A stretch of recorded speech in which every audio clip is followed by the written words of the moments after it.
बंद रखूंगा क्योंकि हमारे इधर शोर होगा आज। कोई मसला तो नहीं। ठीक। अच्छा, ये स्ट्रक्चर टाइप्स हमने, अब अगला लेक्चर हमारा स्ट्रक्चर टाइप्स है। स्ट्रक्चर टाइप्स जो है मुख्तलिफ किस्म के होते हैं। हमने स्ट्रक्चर्स के साथ बहुत ज्यादा हमारा अमल दखल रहेगा हमारे एबैप की उसमें, क्योंकि पीछे जो स्ट्रक्चर का जो बुनियादी जो इकाई है वो टेबल्स और फील्ड्स हैं जो हमने उठाने होते हैं। टेबल्स और फील्ड्स कैसे हैं, जैसे मैं आपको बता देता हूँ। मैं गया SE16 पे, SE16 में, ठीक है। MARA मैंने टेबल उठा लिया, ठीक है। और अब मुझसे ये क्या पूछ रहा है, टेबल है कौन सा, मटेरियल का, ठीक है। और इस पे मैं इसका उठा लेता हूँ, फील्ड नेम्स हैं ये, ठीक है। मुझे जो फील्ड्स चाहिए मैं उनको सेलेक्ट कर लूंगा, ओल्ड मटेरियल नंबर।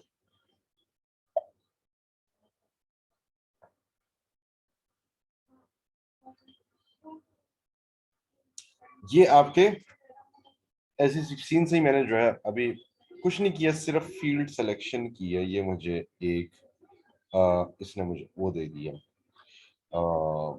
एक रेंज दे दी है मटेरियल की, ठीक है। फील्ड मैंने एक एक उठाई लेकिन उसने साथ मुझे रेंज का वो दे दिया, ठीक है। मैं एग्जीक्यूट करता हूँ, यहाँ पे मुझे जो है ये सारे मटेरियल के नंबर, मटेरियल के नाम, ठीक है, उसके साथ मटेरियल ग्रुप जो है, मटेरियल टाइप, वो तक दे रहा है मुझे ये, ठीक है। SAP आपको एक हद तक आपको फैसिलिटेट करता है, लेकिन आगे आपने जो है ना, जाहिर है एज अ प्रोग्रामर आपने मजीद इसमें से वो निकालना है, ठीक है। आपको जाहिर रिपोर्ट इस तरह तो नहीं चाहिए होगी, मुझे तो ये नहीं चीज चाहिए थी, मैंने चूज ही नहीं किया था, लेकिन मैं सारे ले आया हूं। तो अब एबैप प्रोग्रामर का काम होता है, कमाल उसी का ही होता है बेसिकली, कि वो किस तरह वो इसको हैंडल करता है। तो स्ट्रक्चर्स हमारे पास मुख्तलिफ तरीके के होते हैं, एलिमेंट्री टाइप्स, एम्बेडेड भी होते हैं, ठीक है, जो कि बहुत सारे टेबल्स को जोड़ के स्ट्रक्चर बनाया जाता है, ठीक है। कुछ एम्बेडेड यानी स्ट्रक्चर्स के अंदर भी स्ट्रक्चर होते हैं जो कि नेस्टेड स्ट्रक्चर्स कहलाते हैं, ठीक है।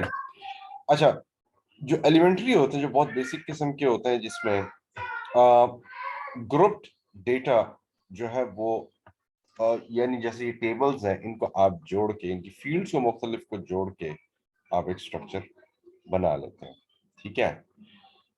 अब जैसे आपके C++ शार्प वगैरह में, PHP में, विजुअल स्टूडियो में एरेज जो हैं उन पे बहुत काम किया जाता है। और एरेज आपके यूं समझ ले एडवांस जो प्रोग्रामिंग होती है उसका एक खास हिस्सा होता है एरेज का, ठीक है। वहां से शुरुआत, वो बिगिनिंग होती है। तो टेबल जो है बेसिकली आपके SAP में और दूसरी लैंग्वेजेस में एरेज होते हैं, ठीक है। ये इंटरनल टेबल्स होते हैं, टेबल मैंने आपको दिखाया है, ठीक है। इसके अलावा मैं आपको एक और चीज दिखाऊं, ये तो मैंने ट्रांजैक्शन कोड SE16 किया था। मैं जाता हूँ /n, ये मुझे नई स्क्रीन पे ले जाता है SE16N। SE16N जो है, एक SE16 था, एक SE16N है। यहाँ पे उसने मुझसे फील्ड नेम्स नहीं पूछे मुझसे सेलेक्ट करने के लिए, बल्कि सारे ही ले आया वो, ठीक है। सारे ही मेरे पास ले आए। अब मैं क्या करूंगा, इसको ऑनलाइन इसको चला दूंगा।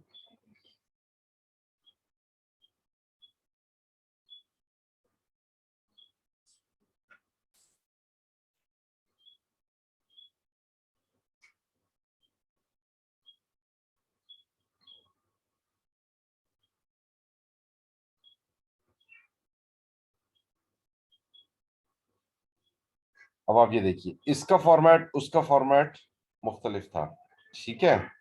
यहाँ पे हमारे पास मटेरियल आ रहा है, मटेरियल, एक सेकंड, मटेरियल आपको मटेरियल नंबर के साथ दे रहा है, वहां पे नाम के साथ भी दे रहा था, ठीक है। मटेरियल टाइप ये आपको दे रहा है कि ये रॉ मटेरियल है, फिनिश गुड है,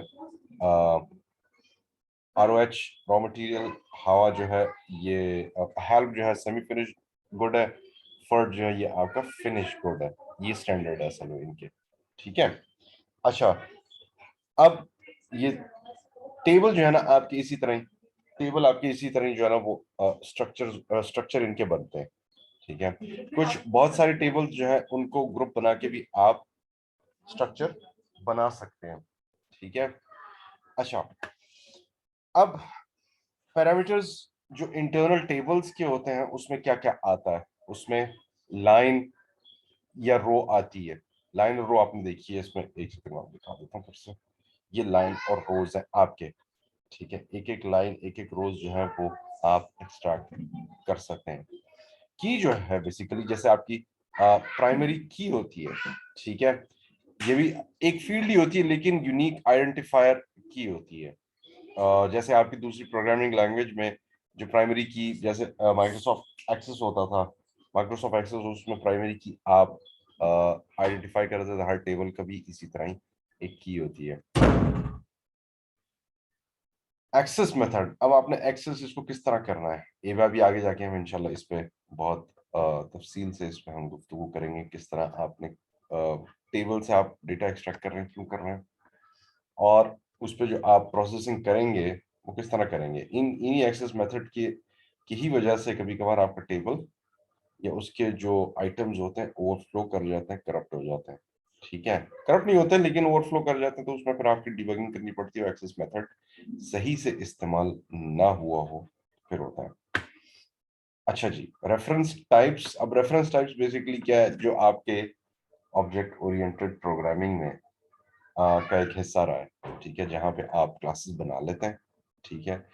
और क्लासेस जो है वो आपके प्रोग्राम में जब आप एग्जीक्यूट करते हैं कुछ एक रेफरेंस वो क्लासेस के साथ इंटरफेसेस के साथ बनाते हैं, ताकि आपका जो ओरिजिनल एक कोड का जो चंक है उसमें डेटा का जो रद्द-बदल जब होता है तो उसमें फिर उसके करप्ट होने के इम्कान ज्यादा होते हैं, इसलिए आप क्लासेस और इंटरफेसेस अलग बना के रख लेते हैं और उनको सिर्फ रेफरेंस करते हैं, ठीक है। वेरिएबल्स की बात करते हैं। वेरिएबल्स की हमने पिछले कल भी हमने बात की थी। इसमें आप वैल्यूज डाल सकते हैं, एक स्पेस होता है जिसमें आप वैल्यूज को उसमें डाल सकते हैं, अलॉट कर सकते हैं, क्रिएट कर सकते हैं, कंप्यूट कर सकते हैं, ठीक है। आप इसके अंदर वेरिएबल्स में जो इसका कंटेंट है वो आप कंप्यूट करवा सकते हैं एवैप स्टेटमेंट के साथ, वो आगे जाके हम देखेंगे, आज हम शायद उस तक शायद पहुंच भी जाए, ठीक है। स्पेसिफिक टाइप्स हमने देख लिए, कोई कैरेक्टर है, इंटीजर है, पैकेज्ड है, ठीक है, फ्लोटिंग है, और मुख्तलिफ हैं, स्ट्रिंग्स हैं, टेक्स्ट स्ट्रिंग्स हैं, कैरेक्टर्स हैं, ठीक है। अब उस स्पेस में आप मुख्तलिफ वैल्यूज को स्टोर कर सकते हैं, और ऑपरेशंस जिसमें मल्टीप्लिकेशन है, एडिशन है, कंपैरिजन है, ग्रेटर देन, लेस देन, वो सारी चीजें आपके ऑपरेशंस में भी आ जाती हैं। आपको डिक्लेयर करने पड़ते हैं वेरिएबल्स, वो आज हम जाके देखें किस तरह करते हैं। कि पहले जी आपने ये लिखना है, सिंटैक्स इसका है डेटा, ये एवैप का सिंटैक्स है, ठीक। ये आगे मैंने प्रोग्राम भी लिखा हुआ है जहां पे हम इससे रेफरेंसिंग भी कर रहे हैं। कैसे कर रहे हैं वो आगे हम चल के देखेंगे। आपने एक बना लिया डेटा और वेरिएबल का नाम आपने दे दिया, उसका टाइप आगे सिंटैक्स आपने लिखना है, ठीक है। और टाइप जो होगा क्या होगा, character, integer, packaged, floating point, text string या स्ट्रिंग, ठीक है। और उसके बाद फिर आपने उसको पॉपुलेट भी कर देना है वैल्यू किसके साथ, ये सिंटैक्स आपने देना है। ये जो ब्रैकेट में ये तो आपके दस्तरस में है, आप इसे चेंज भी कर सकते हैं।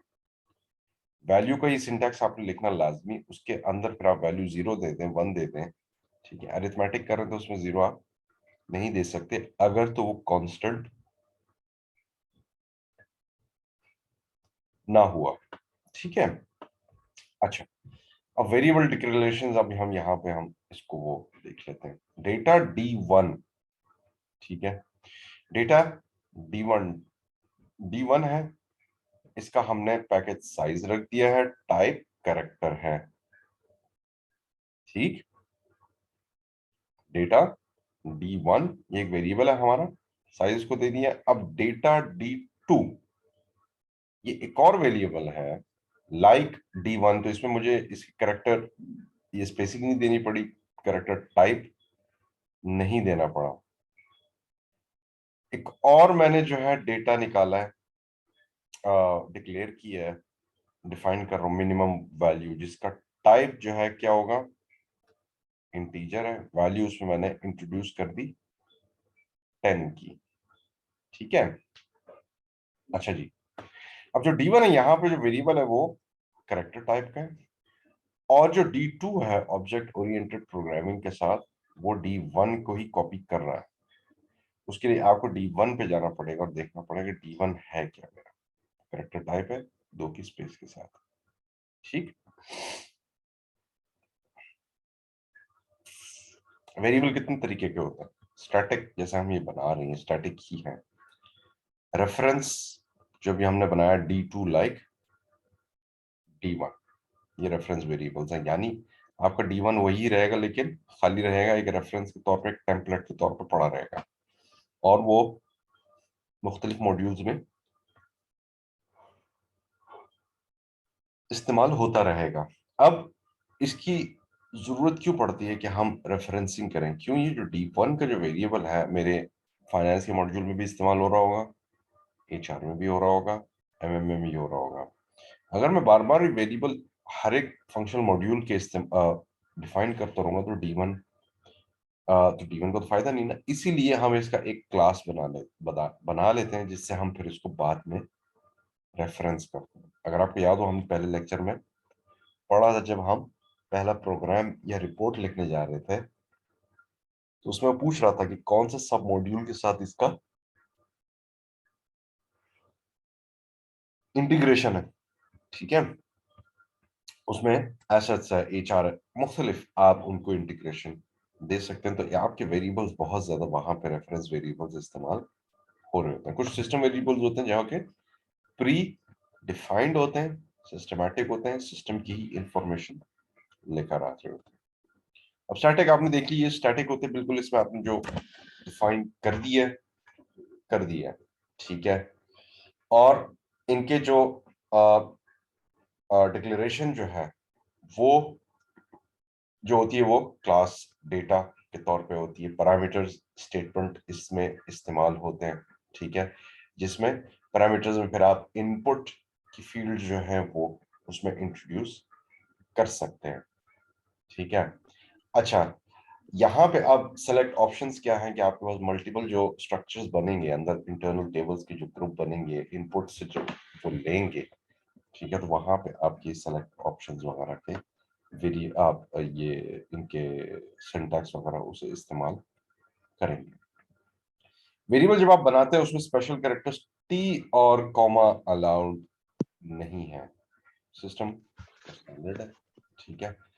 और जो डेटा ऑब्जेक्ट आप बनाते हैं चेंज नहीं आप कर सकते, ठीक है, उनके डेटा टाइप्स वगैरह जो है वो आप चेंज नहीं कर सकते वंस पॉपुलेटेड, ठीक है।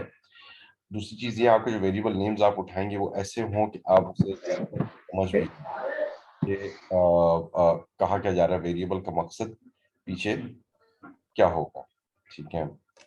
अच्छा, यानी उनका एक मतलब होता है कि आप जब फंक्शनल मॉड्यूल्स के साथ जब इंटीग्रेशन कर रहे हो तो आपको पता हो कि ये वेरिएबल कहाँ पे किस रिपोर्ट में किस टेबल में इस्तेमाल होगा, कहाँ पे इसकी कंप्यूटेशन इस्तेमाल होने वाली है, ठीक है। अच्छा जी, अब आते हैं हम पैरामीटर स्टेटमेंट के साथ एक रिपोर्ट बना लेते हैं, ठीक है। रिपोर्ट क्या है जी? पैरामीटर्स, ये आपने सिंटैक्स दिया इसको, नेम 10 की इसकी जो है फील्ड स्पेसिंग है, टाइप कैरेक्टर है, क्लास टाइप आई यानी इंटीजर टाइप है, स्कोर टाइप, स्कोर आपने एक वेरिएबल आपने यहाँ पे वो किया डिफाइन किया जिसका टाइप क्या है, पैकेजिंग है, पैकेज्ड है, जिसमें 2 डेसिमल प्लेसेस तक की उसमें जगह है। और कनेक्ट टाइप क्या है? ये एक वेरिएबल है कनेक्ट, जिसका टाइप जो है क्या है, ये है आपका टेबल और फील्ड। अभी हमने टेबल देखा हमारा कौन सा, मटेरियल का, ये आपकी एबैप डिक्शनरी से उठा के ला रहा है। अभी हम इसको चेक भी कर लेते हैं। एक सेकंड, ये इसने रीसेट कर दिया था, उसको दोबारा शेयर कर देता हूँ।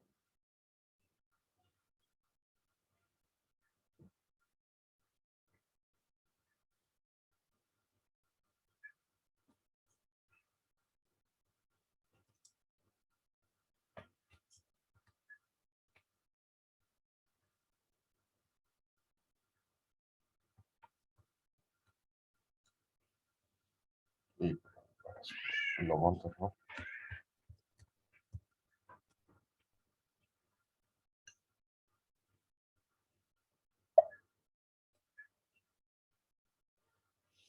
स्क्रीन नजर आ रहा है आप लोगों को? अच्छा, एक नजर आ रहा है, ठीक है।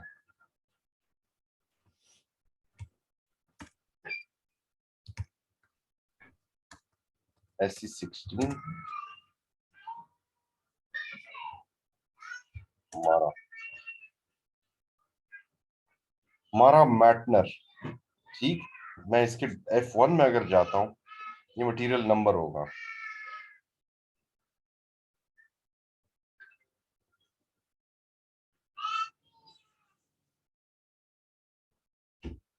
मटेरियल नंबर, ठीक है। यहाँ पे मैं अब क्या कर रहा हूँ, कनेक्ट कर रहा हूँ वेरिएबल को। वेरिएबल का नाम है कनेक्ट, और उसको टाइप मैंने दे रहा हूँ मटेरियल नंबर का, जिसका ये टेबल है, ठीक है। यहाँ पे नेम जो है वो क्या है, अ, आपका आपका डेट वेरिएबल है जिसके पैरामीटर 10 कैरेक्टर्स हैं, ठीक है। क्लास जो है यहाँ पे इंटीजर है, जिसके डिफॉल्ट साइज बाइट्स में है, जो इंटीजर का अपना एक डिफॉल्ट साइज होता है। स्कोर जो है बेसिकली, अब ये क्या है, ये एक आपका वेरिएबल है जिसके पैरामीटर्स हमने दिए हैं, और 2 डेसिमल प्लेसेस तक का जो है इसको हमने डिफाइन कर लिया, ठीक है। और कनेक्ट भी इसी तरह है कि हमने उसको टेबल के साथ जोड़ा है। अच्छा जी, रेफरेंस जो वेरिएबल्स होते हैं, ठीक है, उसमें क्या होता है कि आपने एक वेरिएबल उठाया, वेरिएबल का नाम दिया, ये ब्रैकेट्स में है, और उसको डिफाइन किया डेटा, वेरिएबल का नाम, टाइप रेफरेंस टू, और टाइप लिख दिया आगे जो टाइप होगा, एंड वैल्यू इज इनिशियल, ये भी सिंटैक्स का पार्ट है। रेफरेंस टू जो है बेसिकली ये क्या करता है, जो आपका ये टाइप है इससे इसको कनेक्ट कर रहा होता है, ठीक है। इसी से रेफरेंस रेफरेंस का इसका बना के इसको डिफाइन कर रहा होता है, ठीक है, इस वेरिएबल को। अच्छा, अब यहां तक बात समझ में आ रही है आप लोगों को? ड्राई तो नहीं लग रहा?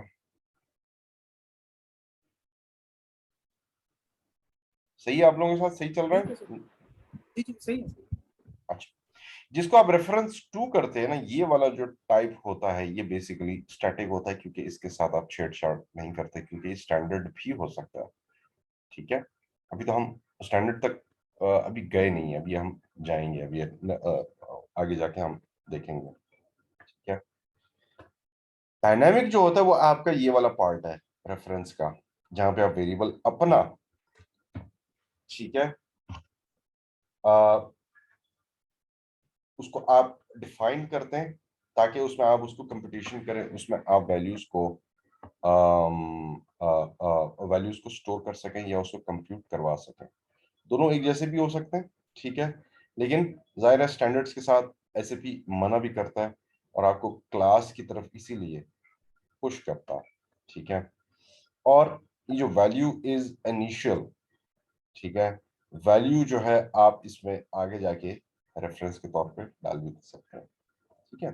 अब यहाँ पे एक मैंने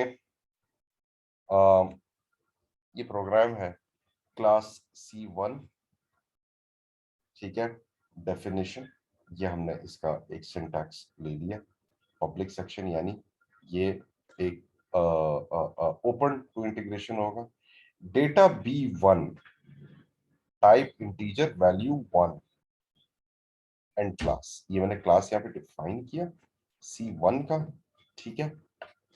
और उसके बाद एक और सिंटैक्स मैंने लगाया यहाँ पे, डेटा कोलन और एफ, ये हमारा वेरिएबल है, type reference to C1। C1 क्या है? हमारी क्लास है, ठीक। C1 हमारी क्या है? क्लास है। उसका हमने ये पैकेज बनाया कि ये पब्लिकली अवेलेबल टू वेरिएबल्स होगा, ओपन है, और उसमें हमने डिक्लेरेशन भी कर दी किसकी? B1 की। B1 इंटीजर होगा, वैल्यू उसमें 1 होगी और एंड क्लास कर दी। ये आपका सिंटैक्स हो गया, ठीक। अब डेटा हमने एक और एक वेरिएबल हमने डिफाइन किया, OREF type reference to class C1, ये वाला। फिर एक और एक वेरिएबल हमने डिफाइन किया DREF like reference to OREF। OREF हमने पहले डिफाइन किया कि वो C1 से ले रहा है, और अब DREF जो है वो OREF से ले रहा है रेफरेंस, ठीक। और एक वेरिएबल हमने डिफाइन किया DREF2 type reference to I, ठीक है। टाइप रेफरेंस टू I यानी इंटीजर होगा। Create object OREF। अब ये ऑब्जेक्ट इसका बनाएगा बाकायदा। अच्छा, get reference of OREF into DREF1। ये एक सिंटैक्स का एक और एक स्टाइल है कि अगर आपने रेफरेंस DREF में लेना है, ठीक है, किसी मास्टर क्लास का या मास्टर ऑब्जेक्ट का, ठीक है, वो DREF1 में आप OREF से ले सकते हैं, और फिर उसके बाद उसका क्रिएट डेटा DREF2 भी बना सकते हैं, ठीक है। ये एक और एक सिंटैक्स है आपका, क्रिएट डेटा। और यहाँ पे आप इसको डीरेफरेंसिंग भी कर रहे हैं, ठीक है। ये उस दिन चल नहीं रहा था, खैर मैंने अभी देखा नहीं इसको। ये वाला जो पार्ट है सिंटैक्स का, ये नहीं चल रहा था, ठीक है। मैं इसको फिर से समझा देता हूँ आपको। आपने डेटा डिफाइन किया OREF। सर मेरा मेरा एक सवाल है। जी जी। आपने जो C1 क्लास एक बनाई है यहाँ पे, ठीक है, उसके अंदर पब्लिक सेक्शन के अंदर आपने B1 टाइप वैल्यू दे दी है, ठीक है। उसके बाद फिर आपने जब इसका जो मेन पार्ट है वहाँ पे जाके B1 का, ये क्योंकि पब्लिक क्लास है तो B1 को आप लाइक वेरिएबल के अंदर किसी के साथ भी रेफरेंस उसका बना सकते हैं, ठीक है ना? ऐसे ही है जी। अच्छा, अगर मिसाल के तौर पे ये पब्लिक सेक्शन की जगह प्राइवेट सेक्शन होगा, ठीक है, तो फिर भी क्या ये बी वेरिएबल जो है, ये इसको हम किसी भी वेरिएबल में रेफर कर सकते हैं इसको? सवाल अच्छा है, लेकिन ऐसा होता नहीं है क्योंकि प्राइवेट आपका क्लोज हो जाता है ना। अब बहुत सारी चीजें आपके फंक्शनल मॉड्यूल्स में, जब आप एक स्टैंड अलोन भी आप ऐसे क्लासेस बनाते हैं जो सिर्फ फंक्शनल मॉड्यूल्स के हद तक होते हैं, या इसकी एक मिसाल मैं आपको इस तरह दे सकता हूँ कि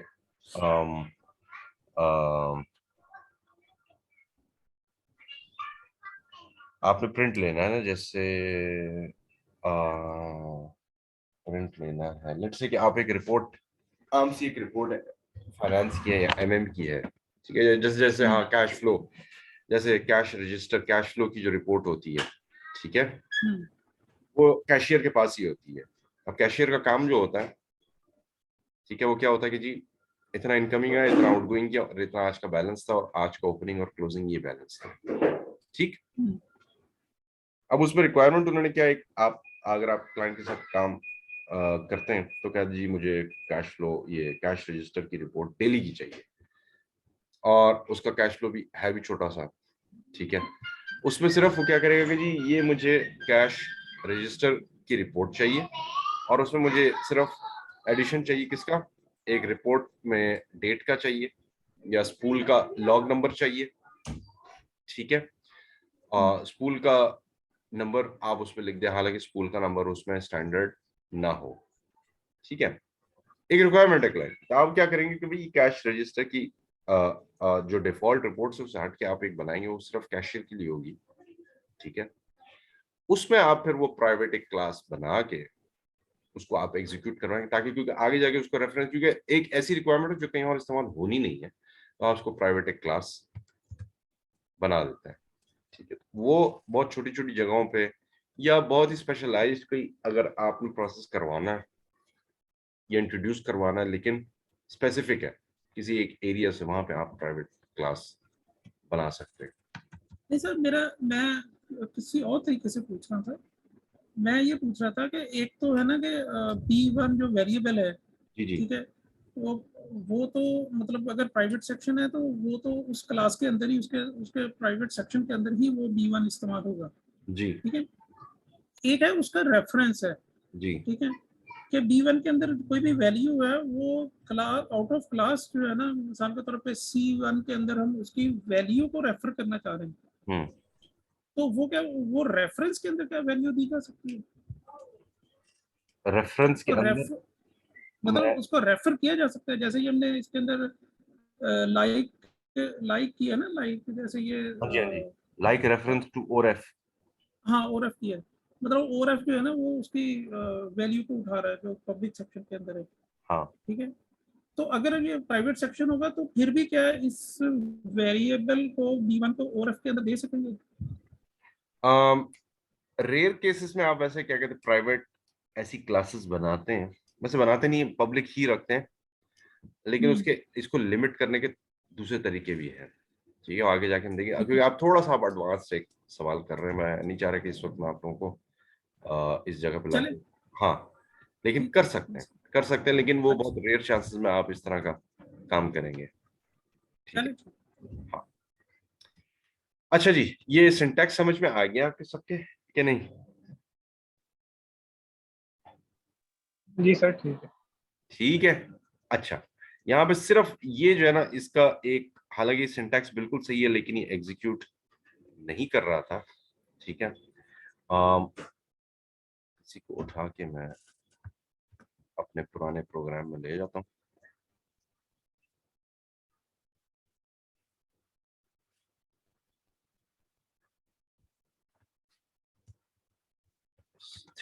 एट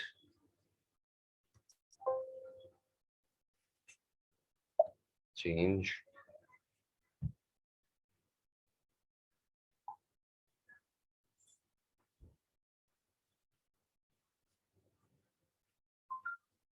अच्छा, यहाँ पे हम इसे पेस्ट कर देते हैं।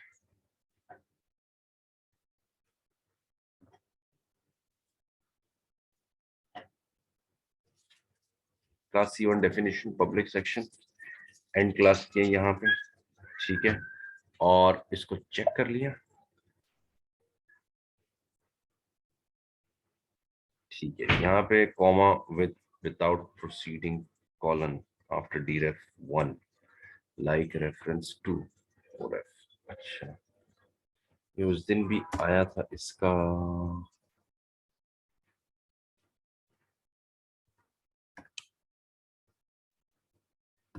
नहीं क्या था यहाँ पे, इसको मैं फिर से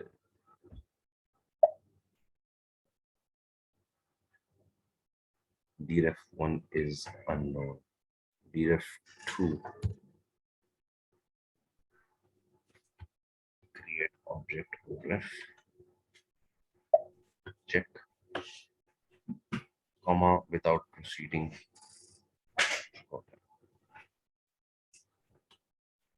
तो यहाँ पे कॉमा आएगा इसके एंड पे। चेक कर लेते हैं इसको। नहीं, उस दिन भी मैंने किया इसको, लेकिन पता नहीं फिर वो मैं इसको नोट करना भूल गया था।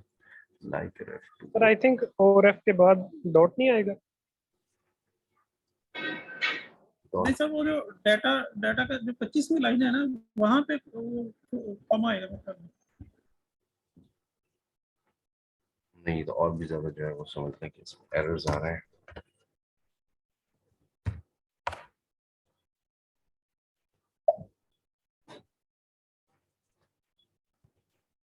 सर 25वीं लाइन के एंड पे दिखेगा, हैं 25वीं लाइन के एंड पे देखिए। डीरेफ के बाद कॉलन दें आप, हाँ यहाँ पे कॉमा, यहाँ पे वो दूसरा है कॉलन सर कॉलन। कॉमा डीरेफ के बाद हमने कॉलन भी दिया है, कॉलन नहीं यहाँ पे वो भी नहीं चला। हाँ यहाँ पे ये हमने जो फुल स्टॉप लगाया हुआ था ये गलत था। एक मिनट करके इसको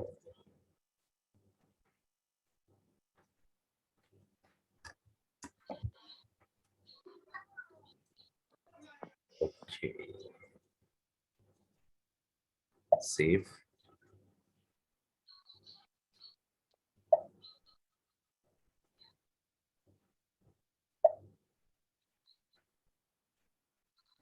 हालांकि वो बता इधर रहा था लेकिन गलती इधर हो रही थी। डायरेक्ट प्रोसेसिंग, ठीक है। अभी चूंकि हमने सिर्फ इसको क्लासेस को ही डिफाइन किया हुआ है, इसके अंदर हमने कुछ राइट वगैरह नहीं किया, बट एनीवेज इसने जो है इसको सिंटैक्स को सही इसने रीड किया है। मैं यहां से ये वाला सिंटैक्स उठा के इसको डी रेफरेंस करता हूं। अब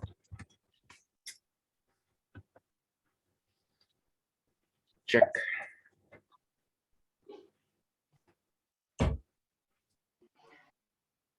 इज अननोन।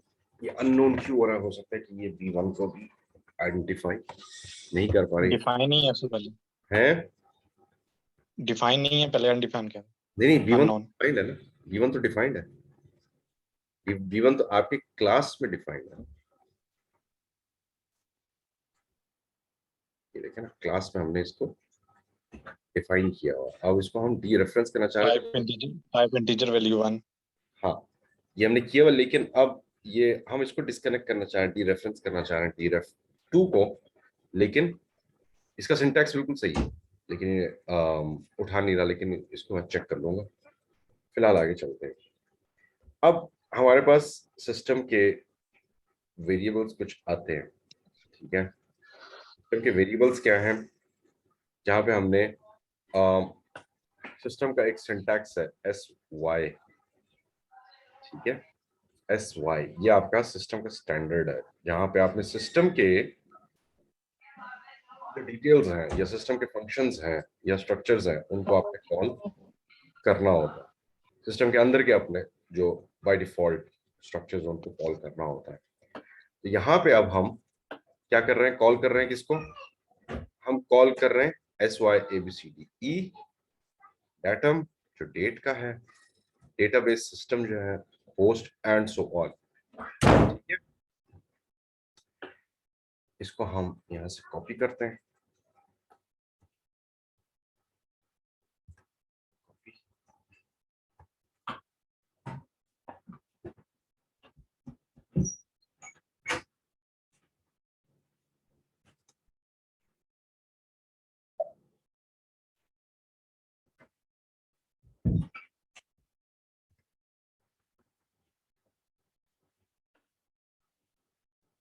कॉपी किया, चेक किया,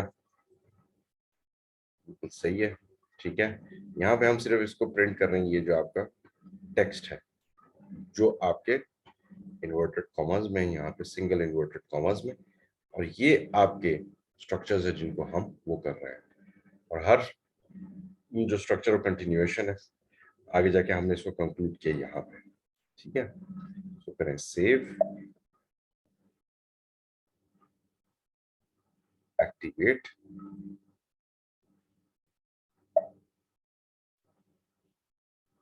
एक्टिवेट किया, डायरेक्ट प्रोसेसिंग।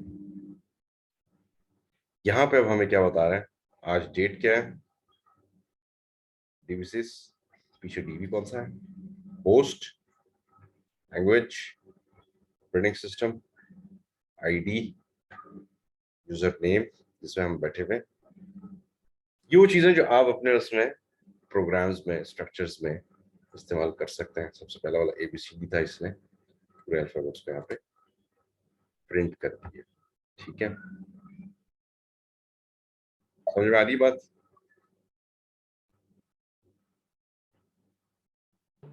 जी सर। अच्छा जी, अब आ जाए हम दूसरी रिपोर्ट पे, ठीक। ये हमने राइट किया, ठीक है, राइट पॉजनेट। उसके बाद हमने इसका स्लैश डाल के इसको नेक्स्ट लाइन में ले गए, ABAP ट्यूटोरियल।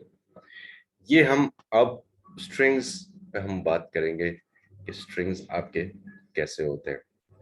स्ट्रिंग फील्ड, एक टेक्स्ट फील्ड्स होती हैं, ठीक है, और आपकी स्ट्रिंग्स होती हैं। स्ट्रिंग्स और इसमें फर्क आपके ये इन्वर्टेड कॉमास का आता है, ठीक है। यहाँ पे जो स्ट्रिंग्स हैं उसको आप इस तरह डिफरेंशिएट करते हैं।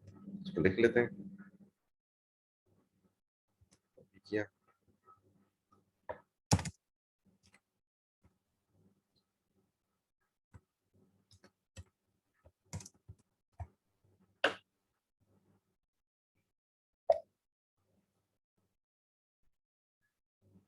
check, save, activate.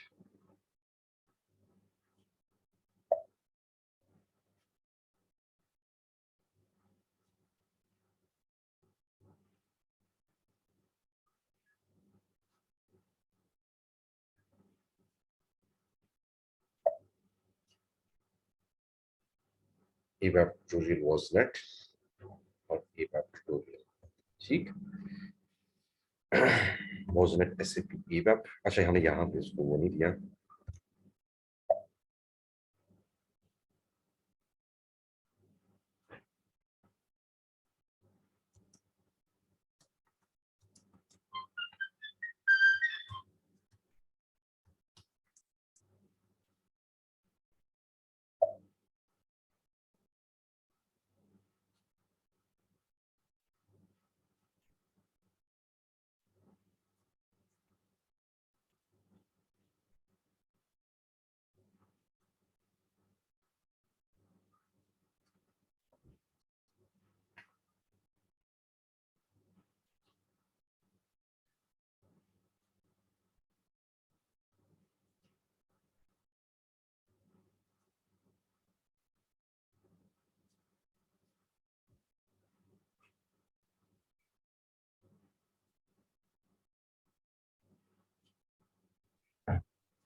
अटक गया, चला खैर आगे चलते हैं।